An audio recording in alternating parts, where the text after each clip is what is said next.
Mai e, tutupua mai e, tatawhito mai e, te kāhui o ngāriki mai e, tapipiki ngā tua.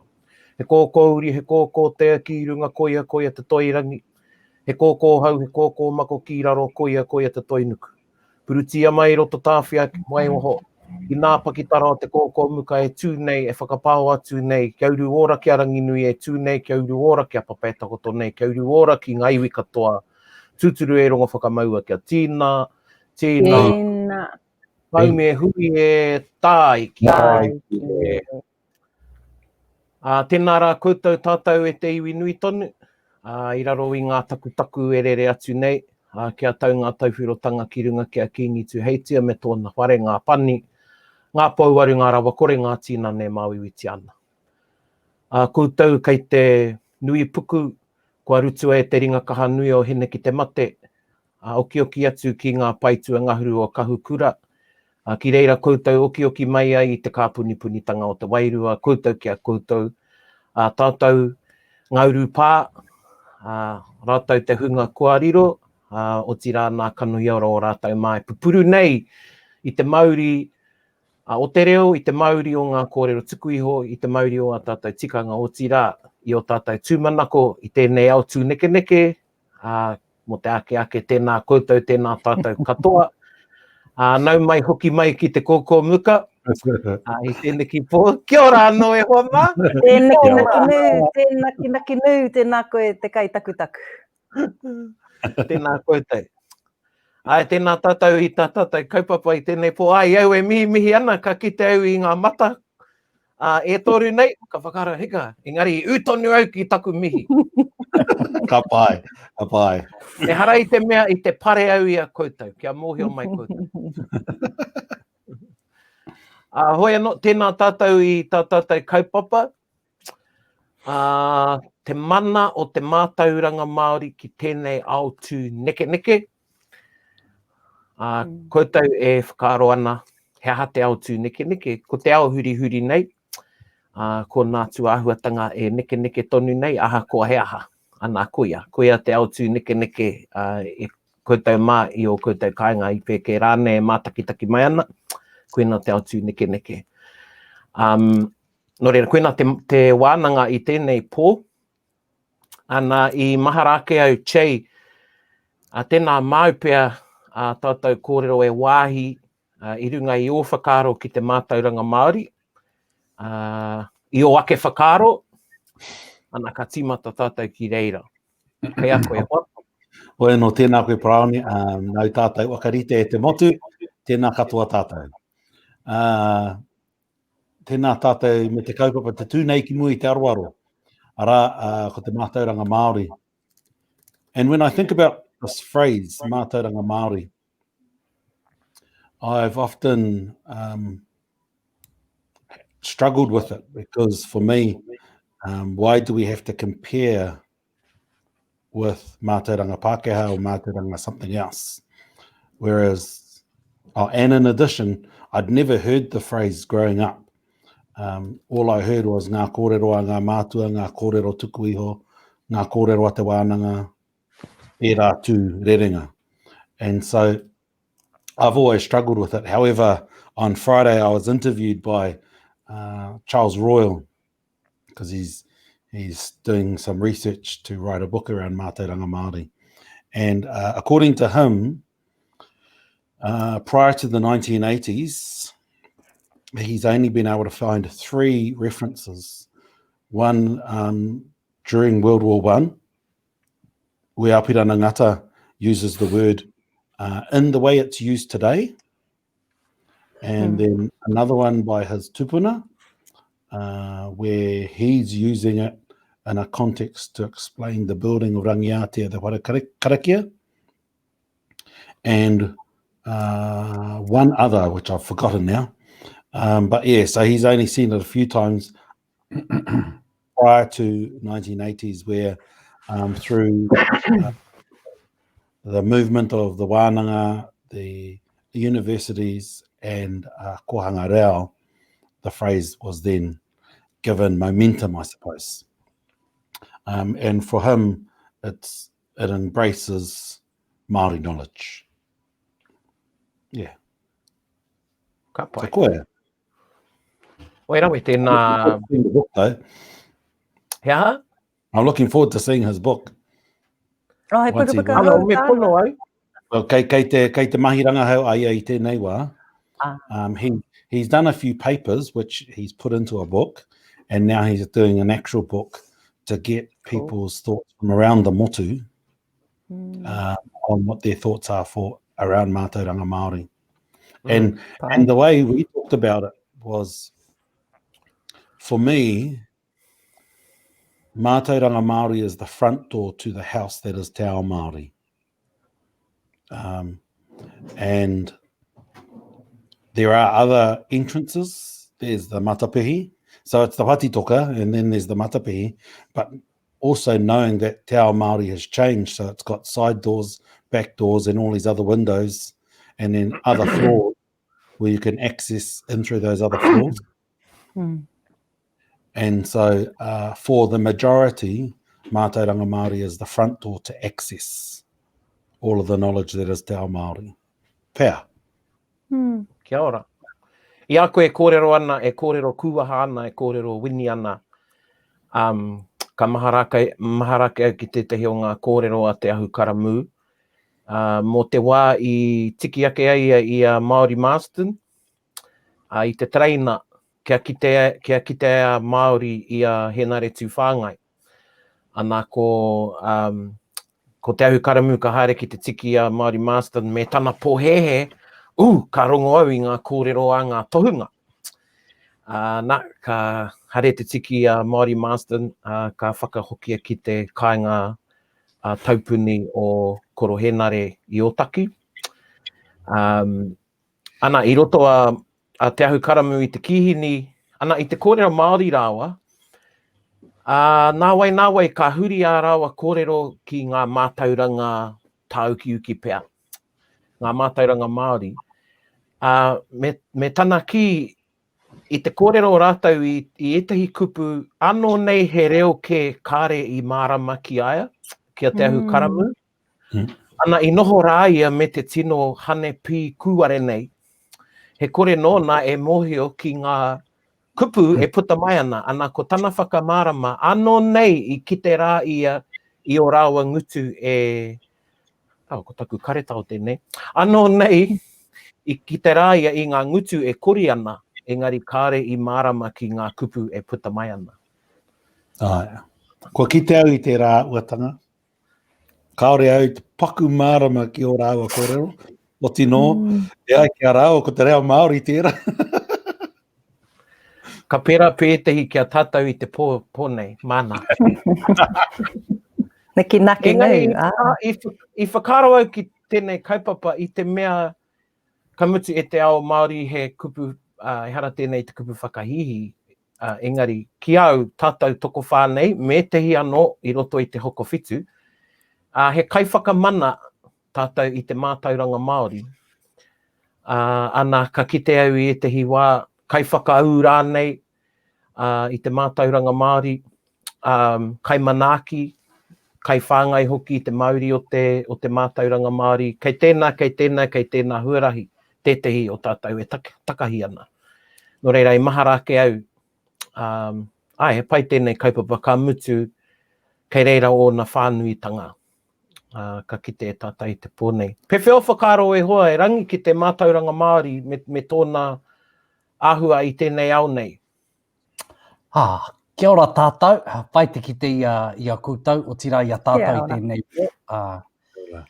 Kua hoki tētahi i uiuitia e te ahi karamu mō tana pukapuka hou, mō te mātauranga Māori. Me te whakai atu ki ngā kōrero a Che, I was fortunate enough to read a little bit of a snippet that had been written by Hirini Mokomead in last year, actually, and he spoke about Mātauranga Māori, and he had a reference to it being first introduced at a wider context within the review team of the Williams Dictionary. I think that was in the early 1960s. Might have been the 1950s, late 1950s, and with the likes of Kepa Eho was on that review.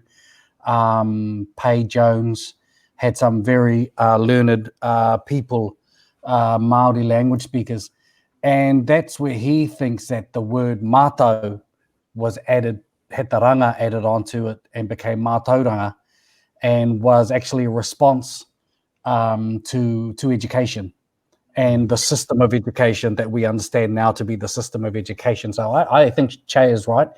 I don't think that it's a traditional term that was used to describe our knowledge forms and sharing of knowledge. And I think clearly in our karakia, you have kōrero, you have wānanga, kia mārama, ki te whaiau, ki te ao māram, you know, you have all of these phrases. But I struggle to see where they talk about Mātauranga in any of those karakia, and so many of them are attached to knowledge. You know, they say, tāne o tāwhaki went into the heavens to get ngā kete o te wānanga. So I think those are just an indication of how new the term is. But I think we understand what the term Mātauranga Māori is about. And it's about knowledge, Māori knowledge bases. It's about the application of Māori knowledge, and particularly Māori knowledge within a modern context.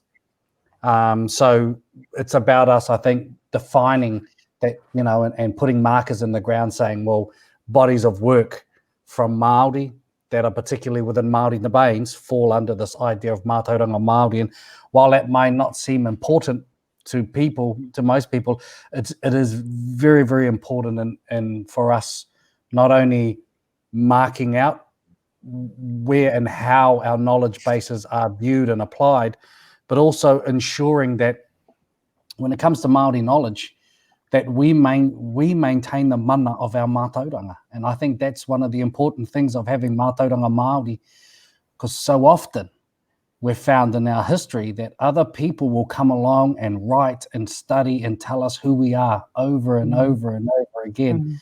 They have no understanding of reo quite often.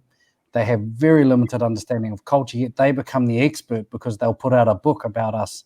And I think that it's really important that we say, this is Mātauranga Māori, and really the people that need to be in charge of determining Mātauranga Māori and applying it and sharing it and determining where it ends up in our future is Māori. Tēnā koe. Koira te mana. Ai. He rawe. O whakaro tuahine. E tautoko anau i tā rangi, tā koutou. Ka hoki atu au ki ngā kupu i roto i tō tātou reo, koira ki au ngā tūtohu o taku ao e mahi nei ahau. Nō reira, e whakaro ana au ki tā rangi, ko ngā kete o te wānanga, koira ngā kōrero karangona, ko ngā kete o te wānanga, tai atu rā ki te māramatanga. Kei konei au e wānanga ana i te mātau me te mārama, me te rereke o te mōhi o te mātau me te mārama, me te rereke o tēnā i tēnā. E kite ana hau aku whakaro nei i te rereke o te mātau me te māramatanga. Kia au, kei runga te māramatanga i te ahua o te whakapapa, te pō o te whaiau ko te ao mārama. Te kore te pō te whaiau te ao mārama. Koira te hātepe o te Māori, koira ngā kōrero, ka rangona ahakoa no te whea iwi koe, ka rangona e rā kōrero. Nō reira, kia au koira e tehi āhuatanga e noho ana hei tuāpapa, mō a tātou kōrero me o tātou mātāpono, ko te māramatanga kei runga ki au. E whakaro ana au kia mere ana Selby mā, e whawhai ana, e tohe ana kia whai mana i roto i te ao Pākehā. Tā tātou kupu te whare wānanga. Me taku whakaro ake, te hia pai hoki o te Pākehā e whakamahi nei tērā ingoa mō rātou whare, kaore nei i paku rite ki te whare wānanga o tātou tupuna. E mate nei tātou ki te whawhai i a tātou kupu, a tātou ake kupu. Nō reira, kia au koira te tehi takahanga o te Mātauranga Māori, o ngā mātāpono o te ao Māori. I tēnei wiki tunu nei, i rongo kōrero ai mo te tehi Pākehā kua tuhi puka puka mō Māui. Ana kua rereke i aia ngā āhuatanga o te pūrākau, I tāna kōrero, some of Māori's stories are dark, so I've changed the narrative, ne? E kāngai ake ai ki te tamariki, e pai ake ai ki te tamariki. Ka whakaro ai tehia pai hoki o ahure ake, o iwi ke, e whānako ana, e rāweke ana i ngā mātauranga o tātou tūpuna. Nō reira, he āhuatanga, he nui e nei āhuatanga e takariri nei ahau i taku rongo, kei te rāweke hia ngā kura o tō tātou ao Māori. I'd encourage us all to make sure that we don't purchase that book, because that's the last thing we want. We just spoke last week about the sanitization of sex and sexuality, and if somebody thinks that some of Maui stories are dark from another culture and he's decided to change them because he thinks they're dark, then geez, that's pretty dangerous stuff. I te puake au me ngā pūrākau Pākehā he pōuriuri. Oh, yeah. A handsome rao o Gretel. Te kōrero ko tērā. Ia, te wuruhi e kai ana i te kōtiro e mau ana i te kōtiwhero, ai. But I think this speaks a little bit, though, to something that has been happening within Māori society around the recording of our knowledge and our histories that we need to really put a stop to, and we need to call it out. We actually have to actually call it out, and that is a great example to Ahini, just to say, Kyle, that is wrong. We need to be public. And now, a Pākehā has no right to rā weke i wā tātou kōrero. Only we have the right to do that. We descend from that knowledge. And it's frustrating, because what happens is throughout our history, we allow non-Māori to write about us. And we sit idle and let them do it. And we're all to blame. And in fact, quite often, ko wā tātou mahi he whakarangatira i ngā Pākehā e tuhi ana i ngā kōrero. And ko tā te mahi e nei kaituhi Pākehā, he ui ngā kaumātua. They just go around, record, write down, and feed it back to us. And they say, oh, tēnā koe, te rangatira Pākehā. But if a Māori does it, and I can tell you this from experience, a Māori speaking, practicing Māori, who's involved in the culture and descends from the knowledge base, puts out a book, straight away, everyone's an astronaut. No, everyone's straight away, that's a tūhoi version. I disagree with that. Don't bring your different iwi ways here. But when Elson Best wrote it, not a single Māori said anything for 100 years. But as soon as it came, we need to stop it. We need to encourage each other to ensure that we maintain the mana over our kōrero that's going out there. Because what happens is our kids will start to read those books, and then they'll start telling the next generation, and they normalize it. Yeah. And that behavior is symptomatic of colonization. And I think we need to continually check ourselves. I was at the Kingitanga Day at Waikato University on Thursday and listened to Andrew Judd from New Plymouth, the recovering racist. And what he did for me was he reminded me of how colonized I am with some of the things that I'm comfortable with, some of the things that I don't question, that I should be questioning. And so I asked the question around courage. Where did he find his courage from? Because sometimes we sit in comfortable places and we don't actually question how colonized we are. And with another hat, one of the tuahine, she's always asking, we need to check how colonized we are and whether what we're saying is colonized. And it's just good for us to check ourselves, because, we do really kino things. As soon as a Māori puts something out, we want to rip it to shreds. But if a non-Māori puts it out, ka pai. Nō reira, hea e tehi rautaki ki te tiaki, ki te hāpai i te mātauranga Māori. Ko puta tētahi me whāki, e raweke ana tētahi i te mātauranga Māori, i ngā kōrero tuku iho, aha ke rānei, me whāki, me ki atu, ewa, e he ana tēnā mahi. Anei ke, he hano e tehi rautaki hei manaaki i te hei whakatairanga, hei hāpai i te Mātauranga Māori. Ko etehi o te hunga, te nuinga pea, e mātakitaki mai ana, kaore pea e rite ki a tātou, kua tāpukapuka, kei te ao, Māori tātou e mahi ana. He nui te hunga e mātakitaki ana i a tātou, he whānau, he māma, he pāpā. Kaha rātou ki te manaaki, te Mātauranga Māori wainga nui o rātou whānau. Pānia. Kei te whakaaro au ki te pukapuka haua Timoti ka rewa noema, mo te haka me te waiata. He nui ana tauira kei roto rā. No ngā iwi o te motu, ko ngā waiata ko hine ngoingoia, tuinia, apirana, te poea. He nui ngā waiata e rārangi ana i tana pukapuka.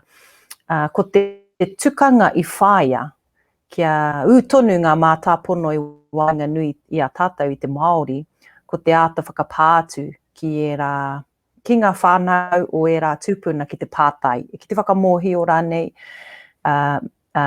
I te āhua o te urunga mai o ngā waiata nei ki roto I tana pukapuka. Kia he huarahi pai tēnā, kia mautonu I a tātou, ko te whaiwhai, I ngā huarahi o te kōrero ki te tangata, ki te whānau rānei, ki te iwi rānei, ki te hapu rānei. Me he mea e tuhi ana tātou I tehi āhuatanga e whai pūtea ai tātou I roto I tēnei ao nei. Me hoki te tehi āhuatanga ki te pūtake o aua Mātauranga. E tehi wā ka tū aku pihi I te ao haka me he mea ka waiata hia te tehi o aku waiata kaore e tonoa, ne? Kāre e whakamohi o tia mai e pērāhi ana.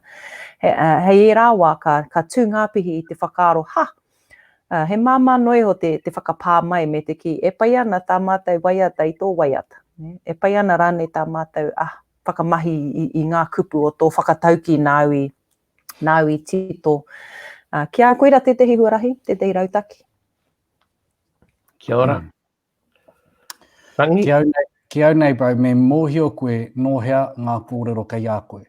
Koira tētahi mea nui ki au. But people have to be aware of where the knowledge that they are discussing or they are sharing or they are learning comes from.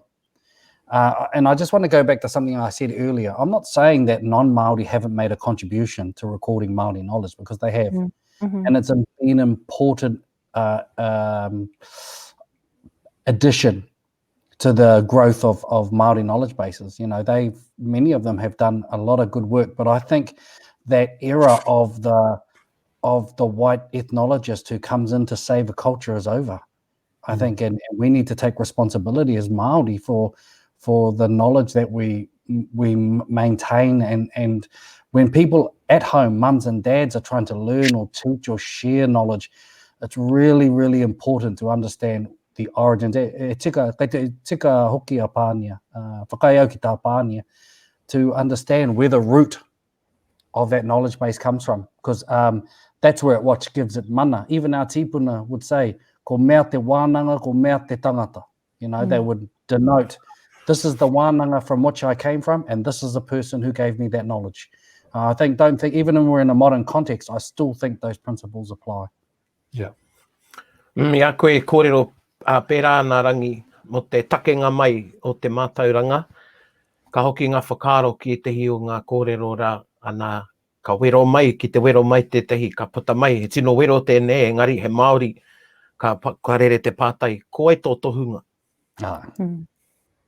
Nā, koe nā te, me kino rawa e tai ai ki tērā wā e whiu ai tērā kōrero, engari Māori ake nei tērā kōrero, ko ai tō tohunga, ana he mea nui tērā te whakapapa o aua mohiotanga, o aua wānanga, o aua māramatanga, o aua mātauranga kia tātou. Che? Ai piti atu, I te mea, kei te orapa aere ngā kōrero. Me te mea, ko uri me ki, ko uri te ao Māori, anā kei te orapa aere ngā kōrero o tua, I roto I tēnei ao. E rawe tērā. E oranga mō tātou. O tino ko tētei atu wānanga, I think it's really important that we have so many wānanga these days, both through institutions and through iwi and various government funding and contracts. It's all awesome work, but there are also times where, as tribes, we need to be just calling our wānanga to feed the wānanga rather than feeding the people. And those are different types of wānanga. But you have to still feed so that it doesn't all just stay in a book and stay at a theoretical level. Like my discussion with Te Ahu Karamu on Friday went into a real wairua level around Mātauranga Māori and the importance of needing to feed the mauri of different whare wānanga, of different knowledge bases, so that we don't forget its mana and tapu as it becomes more and more accessible. Koira ke tetahi o ngā wānanga a māua, ko taku wahine I te rānei, ka iaia e mātakitaki ana e wakahuia pia, ko te whānau Chris rau ko tīni. Unitana ai. Te ahorangi. Ana ka huri mai taku wahine ki au, ka kōrero mo te whakatinanatanga o te Mātauranga Māori. Nā koinei tāu e mēnei chei, me taku tautoko, maumau me ka noho e rā kōrero ki ro puka puka, ki ro tuhinga kairangi, ki reira poehu mai ai. Me taku mōhio he kaha toru te hunga, ka torotoro ki rā kōrero, he momo te hunga ka pānui I rā kōrero. Koinei anō te tehi painga o ngā aumahi rangahau rangi, I roto I ngā tau nei I te mea, ahakoa whakahe mai rānei, kua huri ngā iwi nai nei, ki te whakaoho I a rātau anō, ki te kimi I ngā kōrero, ā rātau ake kōrero ki ngā whetū. Engari mehe mea I pānui I tō puka puka, kua kitea he nui tō rangahau e hara I te mea he tūhoi katoa ngā kōrero o roto I tō puka puka. Engari, koira te tehi painga ki au I whāngai I tērā Māori, ka ore te Māori o tēnā iwi, o tēnā whānau ki te ka whakaaro ka hihiri o rātau mahara ka whakaaro. Eka, hea tātou ake kōrero ki tēnā kaupapa, ki tēnā mea. Me taku mōhio he nui tonu ngā mea hei whakaora mā tātou. I nā tata nei e kōrero ana ki a rangi kipa, tētahi tangata ko tērā rangi. Me tana I paku kōrero māua mo te taonga puoro, nā I tētahi wā, I tō hirini taha a rangi. Ko tāna ki au, I kite rā ia, e pai ana tērā mātauranga, me huri ia ki kaupapa ke. Kāre ona take kia noho tonu kia hirini ki tērā kaupapa I te mea e pai ana te ora o tērā. Ana ka timata ka kōrero māua, mo etehi o ngā mātauranga Māori, wānanga Māori, kāre anō kia hahu ake, he nui tonu, engari hahu ana, he pēwhea hoki tā tātou whakatinana I rā mātauranga. Koira te mea nui ne, mi o ka tinana. He pātai tāku e whaiwhai ake I ngā kōrero kua putai a koe Paraone, he pātai tāku. Kia koutou tēnei pātai. So I want to ask, so what constitutes Mātauranga Māori? What is it? Because I get this sense every time we talk about Mātauranga Māori, we keep talking about the past. We're dredging up things from 300 years ago. So I want to ask, firstly, what is Mātauranga Māori? Is it just, the old stuff, or are we continuing to add to that? And how can you add to Mātauranga Māori? That's that question. And the other question I want to know is, and so who has the right to work in that space and add to that space? I mean, just e whaiwhai ake ana I ngā kōrero mo te taonga puoro Paraone. I know that yes, Hirini was the ground zero for the resurgence of, but Irini taught a whole lot of non-Māori, and they have written books and have now taught students and heard them to be described e kore au whakahua I ngā ingoa, engari, you know, they've been described as the experts in taonga puoro. Now, for me, sometimes I cringe.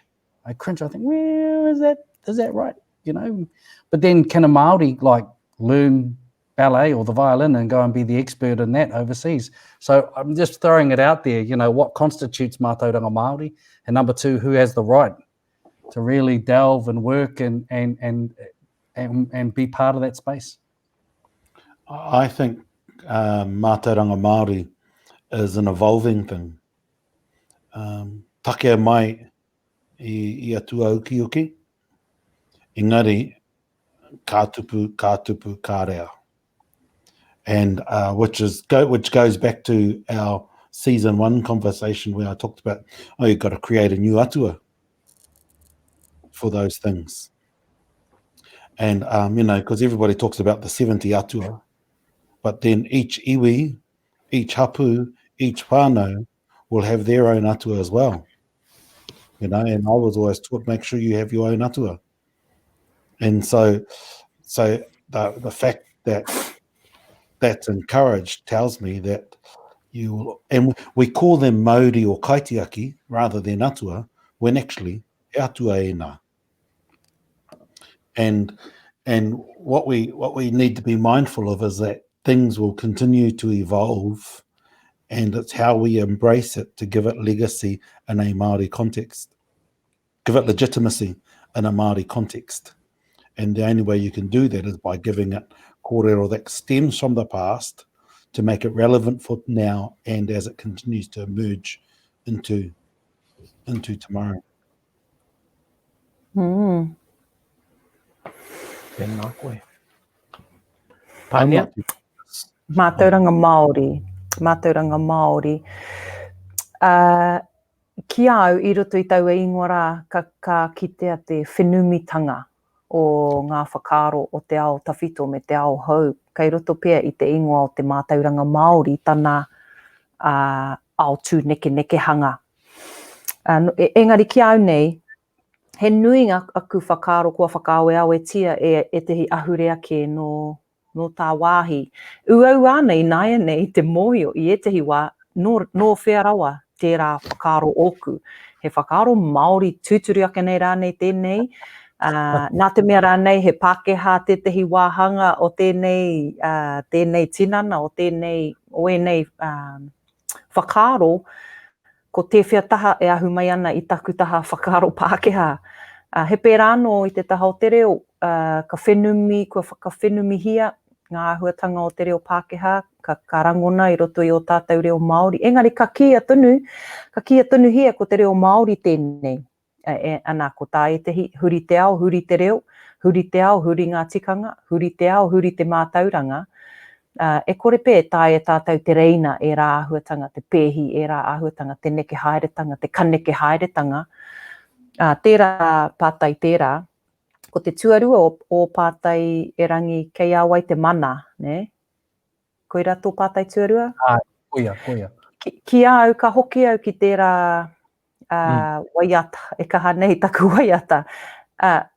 Taki tini te Māori, he taki tini te Māori. E ware haere hia nei tērā ahuatanga. Nō reira, ahakoa, ki te tito au I tehi kupu hou, mō hei takoha ki te puna o te reo Māori e tupu haere tonu nei. Ka kōrero au ki e tehi o ngā hoa tata e mahi ana I te ao reo. Pē o whakaaro ki tēnei, e tautoko ana rānei ko I tēnei whakaaro oku. Ki te pai mai, e tehi atu ki taku kupu, hei reira kua puāwai, kua puta tērā kupu hei whakamahinga mā e tehi. Engari mehe mea ko au anahe I tōku kotahi, e tuku ana I aku kupu ki te pukamata ki whiara nei, e hara tērā ki au I te tukanga e pai ana ki te ao Māori. Me taki tini te tehi āhuatanga o te tupu, o te hanga rānei, o te tito rānei, me te tuku ki e tehi atu iwi. Hei painga mō rātou ki au koira te tino whāinga. Mōku e tautoko ana I ngā kōrero katoa, he uaua ki au te āta whakawehe i taku tirohanga Māori, ka pānui ana au i tei pukapuka, koina taku tauira, kia tātou, he kāu ki te pānui ka pukapuka, he kā hoki ki te hoko pukapuka. Hoi anō, i ene wiki nei, e whai anau i ngā kōrero ngā etahi o ngā tohunga o Kriki, o Rōmana, ana i tēnei wā nei e pānui anau i ngā kōrero Marcus Aurelius, koia tētai o ngā emepara o Roma i tōna wā, ka mutu i tuhi ia i wana kōrero. Me te hakari ei mōhio ka tāia wana kōrero a tōna wā. Engari au i te rānei e pānui ana i wana kōrero i te titiro au ki ngā kōrero me aku karu Māori, me aku mōwhiti Māori, i au e pānui ana i ngā kōrero, ka kite au i taku ao Māori e arataki ana i oku whakaaro, nōku e pānui ana i te pukapuka. No reira, ki au he āhuatanga tērā no te Mātauranga Māori e kōrero nei tātou. Ko tā te Māori whakaaro ki tōna ao e noho nei ia. Ko tā te Māori titiro ki te ao e noho nei ia, ki ngā mahi e mahi nei ia.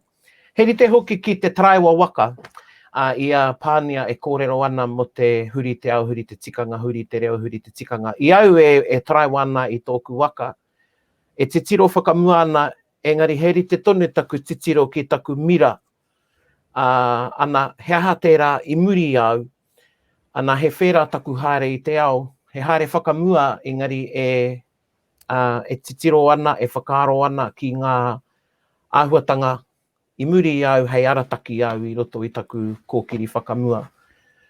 Mo te pātai tuarua, kia tūpato. Kei hoatu noa te wahie, hei tahu ahi mā tētahi, ka riro katoa wahie. Koina taku whakautu ki tērā wāhanga tuarua. Ai. He aha te take ki o koe te whakaaro, kaore anō tātou kia waihanga i tētahi whare wānanga Māori ake nei. E hui anō ai ngā iwi pēnei a tātou, he momo wānanga tēnei, e pātata ana pēr ki e rā āhuatanga. E whakaaro anau ki ngā raruraru o tō tāua whare wānanga o ko e rangi o tō tāua university me ki o ko. Me ngā raruraru o te wā. He aha tātou e kore nei e pōti. Mā ngā waiwai ke e pōti. Ki whea tau ai o tātou tinana. Hei kauaka pēr mō o tātou mātauranga Māori. I know in my case, that's why I have my channel. Because my channel is a stepping stone to greater aspirations around a whare kōrero, a whare wānanga that we have for us. And I don't think it needs to be bricks and mortar. Yeah, wānei, That's the difference. You know, you look at Coursera. Coursera's been online for over a decade. And you can do online courses through Coursera. You can get almost everything on Coursera, and it's and there's other versions of that. But it's how do we do things smart? That's the key point. Is how do we do it smart? Because there are some things you can't do online. You have to do it in person, and there are some things that you can do online. And it's just being smart. I nā pō i pohiau i tētahi kōrero, ki te haere koe i te ao me te ngā kaukuiti, he kāpō ake koe i tēnā o te tangata matakere pō, he pūwharawhara ake koe i tēnā o te tangata turi. Nā, ko te whare wānanga o te whetū o Hīnawa, ara miringa te kakara, taku mōhio ngā tohunga i haere ki reira he ngā kau tuwhera. Kāore i haere turi mai, kāore i haere kāpō mai. Nō reira, me he mea ka tū tēnei whare wānanga i a tātou. Kao metu, I te mea ko taku mataku e kite anau I tēnei whakareanga nei e kōrero nei ahau mō tātou me tō tātou momo I tēnei whakatupuranga, tēnei whakapaparanga. He nui ake te tawhāpea I waenga I ngā rangatahi, ngā mokopuna e piki mai ana, me ngā tohunga I noho ai tātou. Ko tātou ngā kai tuitui pea o e rā I noho ai tātou I roto I ngā tau, me te hunga e piki mai ana. Nō reira he pai te rā whakaaro ki au, kamuti e tautoko ana I ngā whakaaro o Che, e hara I te mea kamuti kei reiro o tātou whakaaro. Etahi wā me noho marika te tangata, kanohi ki te kanohi, he wāno, anei te wānanga. Whakaiau, kei te whakaiau tua hene pai tō pātai. I think that it's what you're talking about speaks perhaps to a shift that is happening within the world, not just within education and the knowledge system, but within the world where people are becoming aware of the value and worth of traditional knowledge and Indigenous knowledge systems and bases. And it's a bit of an awakening. But I think with that awakening, there is becoming a little bit of frustration on behalf of Indigenous cultures who are getting to the point where, and you raised it before, why can you use my word wānanga, but I can't use your word university? And I think that's a prime example of the embedded and systemic institutional racism that exists within those sectors. And we all of us sitting here understand that that is a real thing, you know, that is a real, and from when you're looking at it from a very white privilege kind of space, you don't see that, but we see it every day. You know, in 1926, Ngata proposed that, and he was the first Māori graduate out of a university, which was very, very rare. In 26, he proposed a standalone Māori studies department, and he proposed it to all of the universities, and he was turned down. And he was turned down based on the basis that they said that it wasn't an academic field of study. There wasn't enough literature. So he spent the next couple of decades pulling together the literature. And still, we had to wait until 1979 for the first standalone Māori studies at Vic. And then much later, and the Māori studies institutions at our, you know, at the universities have come along only in the 80s, and some not even until the early 90s. And still we battle for recognition and acceptance of our knowledge bases within those institutions, what portray themselves as the height of academic discourse within the country. I think that's a real indictment on the institutions. And maybe it has come to the point where we need to say, actually, do we even continue to try and battle you? But then, you know, what happens is they set up a haves and haves not situation. So then it gets like the wānanga that we have now, who are the have-nots, and they get a considerably less of the pie than the mainstream and what are viewed by a lot of people as the upper end of the academic sphere. I think that maybe we can challenge and construct our own, but I also think that by right of the fact that we're citizens of this nation, that we should have equal rights within any institution, absolutely any institution. It doesn't matter where it is. So pātai tāku,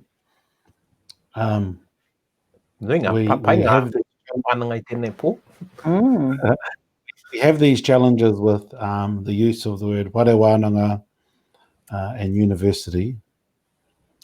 Where does it stop?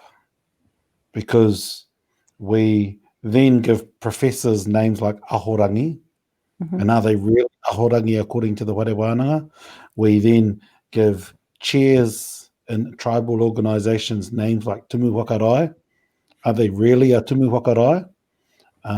Where does it stop? What are the boundaries, and how do we create the right words? Because are they a tumu whakarai or are they a tiamana? Hea mana rane. Oh, hea rane, yeah. He tia tangata, he hea wahine, he hea tangata. Tika.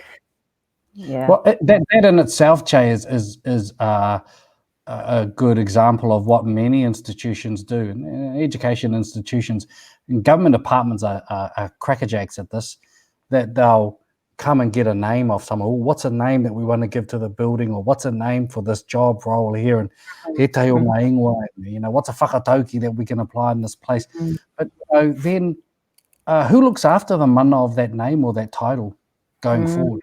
Who cares for that? You know, some of these names that we're giving to these places are, you know, he mana tō te ingoa Māori, tō te kupu. So ko wai te hunga mawai e manaki I te Māori, I te tapu o ngā ingoa haere ake nei, because then they just get discarded or used or reapplied, and, you know, but again, that's another part of cultural appropriation, what is part of the mechanisms of structural racism. It's where they'll take a bit of your culture and apply it any way they determine, or, you know, to make themselves seem culturally, you know, living up to their obligations, and then just carry on operating as per normal.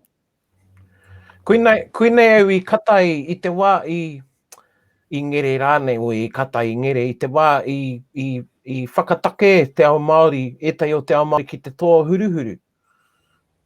E whakatake ana I tētahi ingoa noa nei, opaki nei, engari anō mo etai o ngā ingoa take rangatira, pēnei te māraikura, te tumu whakarae, te hake rānei, kāre I paku aha. Tika. Ai, he pai tēnā pātai, Che. Aha kua hoki kei tētahi wāhi Māori, ahau e mahi ana, ia te wiki, ka tai mai tētahi tono ki te whakamaori, tētahi tūranga ki te whakamaori, tētahi aria, areo nei. Māua ko taku whakamaori, kai whakamaori, he tūpato, ka haere māua I te taha o tūpato, kei rangatira rawa, tehi o ngā taitara e whuatu nei ahau. He mōhio nōku, tētaia e aua tāngatara I roto I taua kaupapa, aria, tūranga rānei, te ingoa te manaki, ka mutu, mehe mei pātaia rātou, he ako I tiki ake ai I tērā ingoa, hei ingoa mōu. Ko tino kore nei, e taia e rātou tērā te whakautu. Nō reira, koina tētahi āhuatanga hei wānanga mā tātou. Ko te mana o tātou kupu. I te mea I roto I rā kupu te Mātauranga Māori. Ana e ware ana I te nuinga, te hononga, te whakapapa rānei I roto I etahi o a tātou kupu. Te hononga rānei o rā kupu ki tētahi āhuatanga. Kaore I tēnei ao nei, kaore rānei te mārama I tēnei ao. And it's a bit like, you know, tai te kawa. My position is tai te kawa shouldn't be done on a non-Māori building with the full bells and whistles.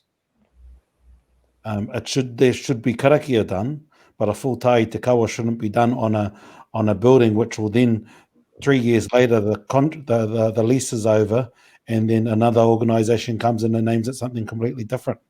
I experienced that in the was it late 80s, early 90s? The Department of Conservation building in Whanganui was opened, and you know we did the full works, and then some of the younger aunties and uncles and older cousins all started to question our tohunga. Go, hey, look, they've sold the building. We put all our kariki into that building. And, you know, it's getting solid wānanga to discuss these issues so that we're clear of what we're giving and whether we give the full bells and whistles, because, you know, the argument that was put back, but our people are working for them. Yeah, but look, 3 years later, might have been five years later. They then changed the building, and now it's a Repco, I think. Ana, ka tapu o waka ka hari ana ki reira. Hoinaka. Kare take o te karakia ki te hari ato waka ki reira. It's a bit like people wanting to have a dawn ceremony for a toilet. Going, ai Yahweh. You know, horses for courses. Yeah, wakaritea. But horses for courses. Koina tētahi āhuatanga o te tiaki i te Mātauranga Māori. Kia kaua e tā noa tia, kia whakamahia noa tia, āta whakaaro tia. I mautaku iro e harai te mei tā i te kaua, engari hareu te karakia i te hokumaha i konei. Ai. Mautaku iro, i nāi nei ki te maumau taimataku mahi i tērā mahi. He mei tai au te hoki atu ki tērā praone, te kaumari matau ka mahu e nei, kua ki atau ki aia. Ei, kau e pērā, rori. Ka pai paraone, he pai te whakaaro ki te tiaki i te Mātauranga, ko tātou tērā. You know, and I think that as part of our culture, there are some natural practices that we ensure and a way that we as Māori ensure the safety and integrity quite often of our knowledge bases. But our knowledge bases are also exposed in the normal education system that we work in. Our knowledge bases and the people that hold knowledge are quite often exposed to places where they're unsafe and they aren't cared for correctly. I mean, quite often our knowledge base is seen as just, you know, well, let's give that kaupapa a Māori name to try and make it Māori, and then just, you know, we'll just carry on as we were, you know, in the space that I work in, there's just a common belief that Māori didn't have science, you know, that we just kind of got here from the Pacific on myths and legends, or, you know, existed here and developed out this really complex timekeeping system and agriculture, horticulture, aquaculture, all of this whole interaction with our world based on myths and legends, which is just not true. There's empirical science at the root, the base of our knowledge systems, but it's just so disregarded because it's not Western and doesn't fit into that Western framework. So I think while we have a natural desire to ensure the integrity of our mātauranga, that is not always the case with the people that aren't Māori, that often want to come along and say, gee, can I use that name for this? Can I apply this? You know, in my own space, I know that people are now, you know, doing like Māori night sky guided tours. And kei te pai, you know, but they're not Māori and they're doing that as part of a tour. And I think to myself, who has the right to tell that stuff? Who has the right to share that knowledge? You know, like, I don't own the sky, even though my name's Rangi, but, you know, I do question who has the right to start telling other people our stories and sharing that knowledge. And we all have examples of this where our knowledge bases are and many sometimes just straight out bastardized and utilized by others who don't have the same understanding of the importance of that knowledge and its origins. Anō pē oko tu whakaaro. I te news o te pōnei, te kōrero, New Zealand's first conservatory. I ki te rane koutou tērā kōrero, New Zealand's first conservatory, I te tehi wāhi 19 ahara, 18 ahara. Engari, whakaaro anau, ko, he pērā o tātou tūpuna. Was that the one in the Wairanapa on the farm? Yeah, Wairanapa. Yeah, so they were saying, observatory. I wrote back to that because it was posted up saying, oh, they're raising money to repair New Zealand's Aotearoa's first star observatory. And I wrote, says, that wasn't, so we've been observing the stars from, we've got places called Mātai Whetū, Tiro Whetū, all of these places right across the country. Why is that? And it's the reason they say it's the first observatory is because it's the first Pākehā to put up a place to observe the stars. And then if that's not a sign of how racially skewed our education system is into honouring things white and disregarding things that are indigenous. And I don't know what is.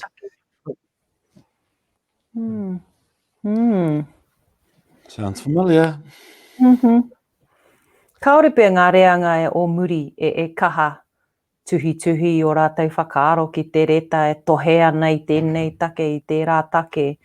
Nō reira, me āta whakaaro tātou, me pē whiara te anga whakamua, hei whāngai i e tehi whakaaro ki roto ki ngā hine ngaro o te reanga o muri a tātou.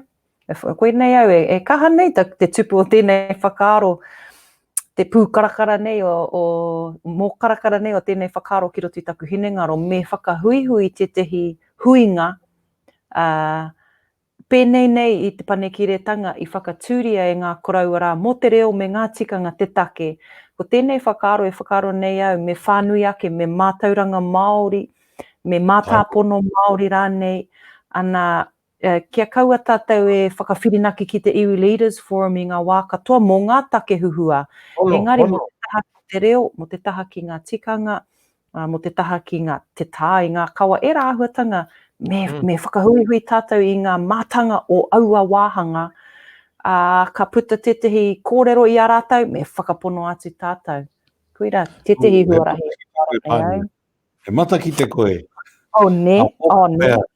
Ha pōpō pēr ka hura mai tetehi kōrero. Ka aue. Kai atu ki ngā matakite.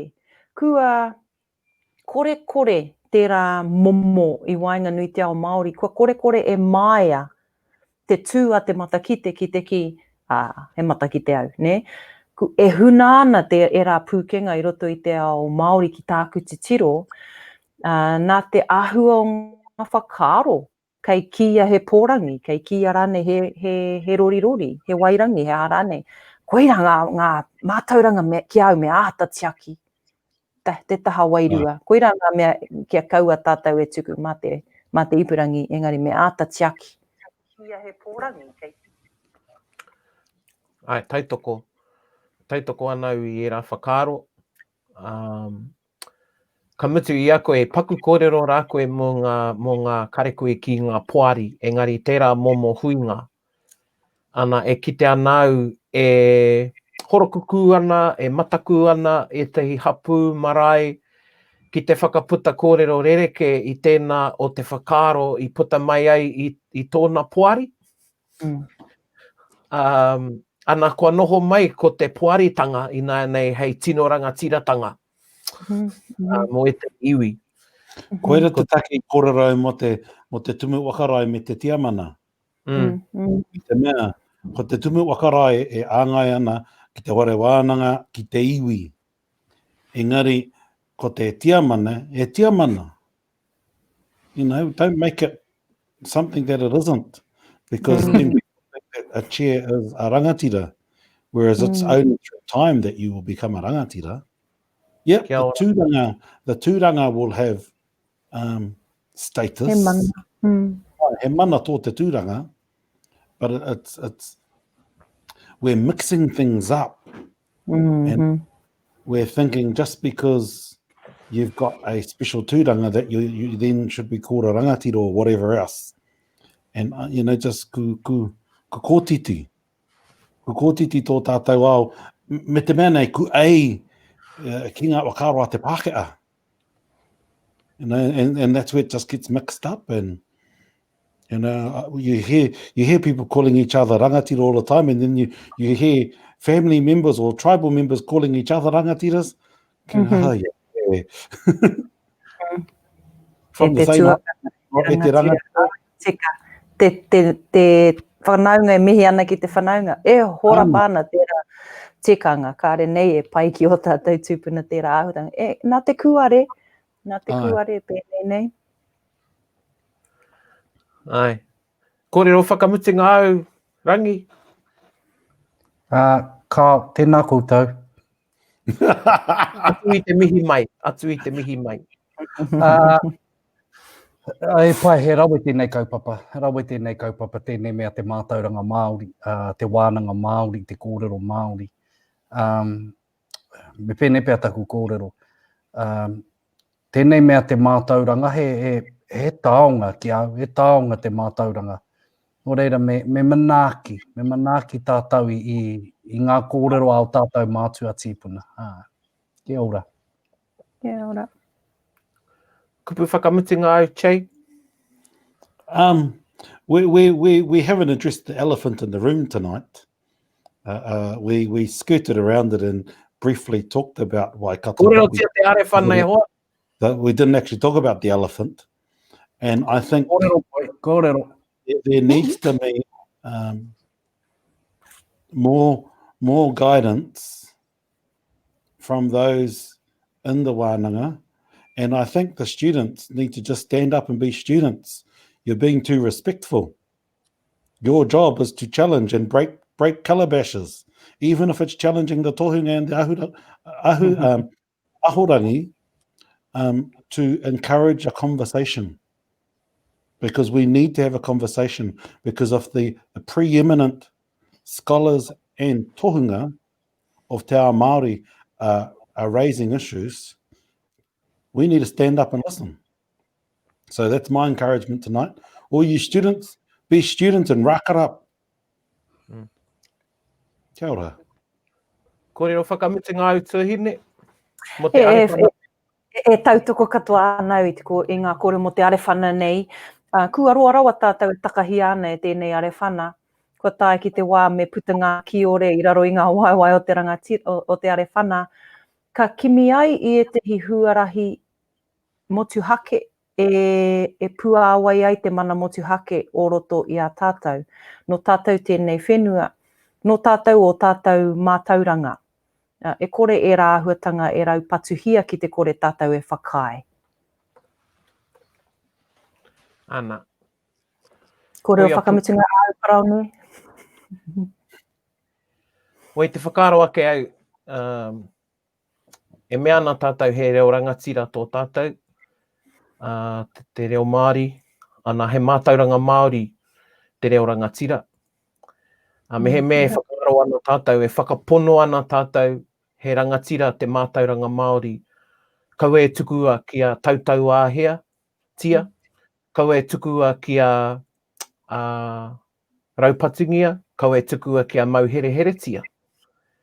Nō reira, koenei e mea nei ai e taunaki ana i ngā kōrero ki a whakaputa o tātou whakaaro me o tātou reo ki tēnei take ki konei tonu ki te riu o Tainui o Waikato, ara ki tēnei whare wānanga o Tāua Pānia, o tātou i noho wai.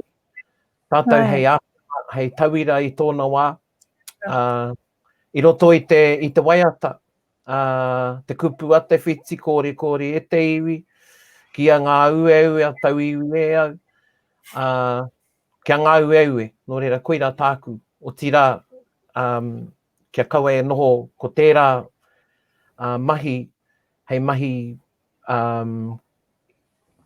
i runga i tōna kotahi, engari kia te tiro anō ki etahi o nā mea kua roa pea e noho ana, engari kua kore a tātou kōrero o tātou whakaaro e aro ki reira. Just one more bit, Pan.